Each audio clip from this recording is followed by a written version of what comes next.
Hello दोस्तो, आजच्या नवीन कथेमध्ये आपल्या सर्वांचं स्वागत आहे.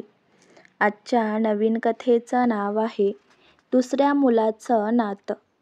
सातारा शहराच्या बाहेर असलेलं देशमुखांचं जुनं वाडेसदृश्य घर. आता फक्त 3च माणसं राहत होती. गोविंद देशमुख 80 वर्षाचे निवृत्त शिक्षक, त्यांचा मुलगा अमर आणि सून मनीषा.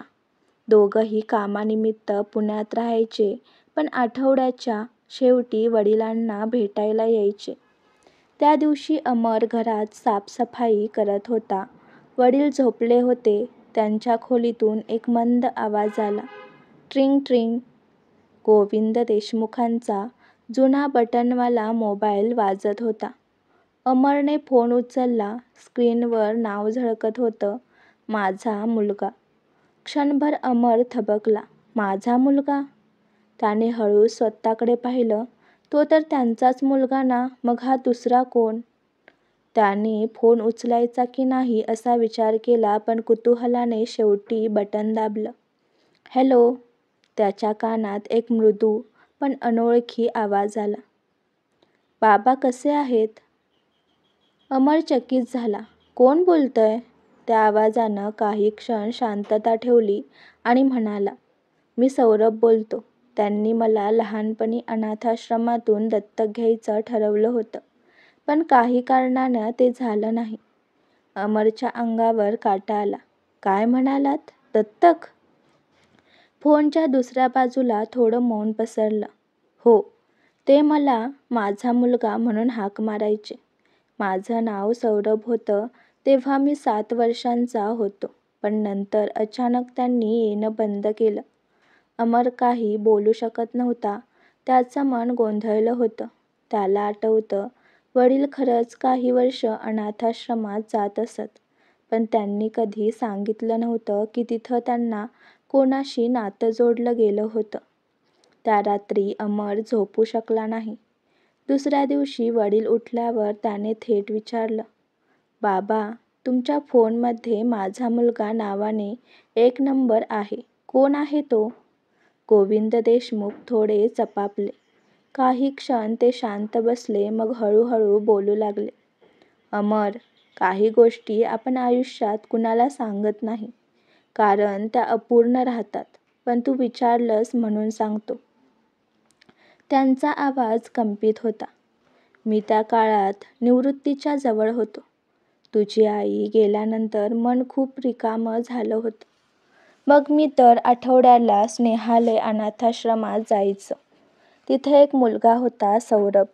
त्याच्या डोळ्यात तुझ्यासारखंच तेज होतं.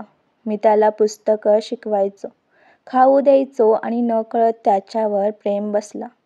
मला वाटलं तो माझ्या आयुष्यातल्या रिकाम्या जागेची पूर्तता करेल, म्हणून मी त्याला दत्तक घ्यायचं ठरवलं. अमर शांतपणे ऐकत होता.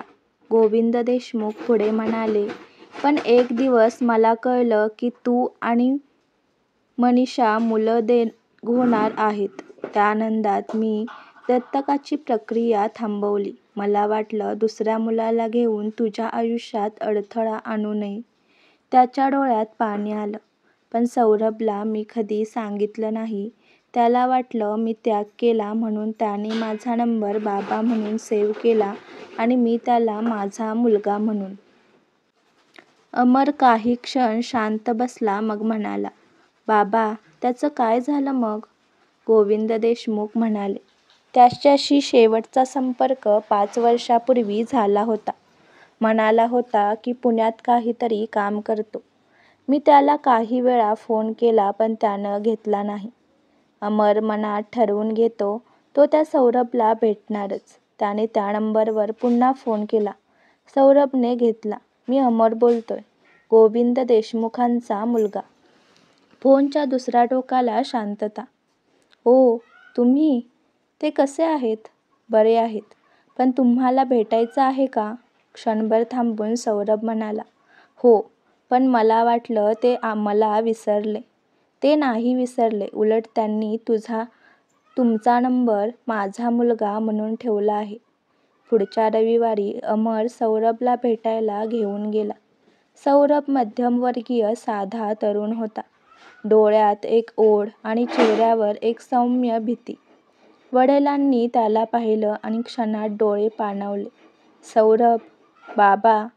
दोघंही एकमेकांना मिठी मारतात.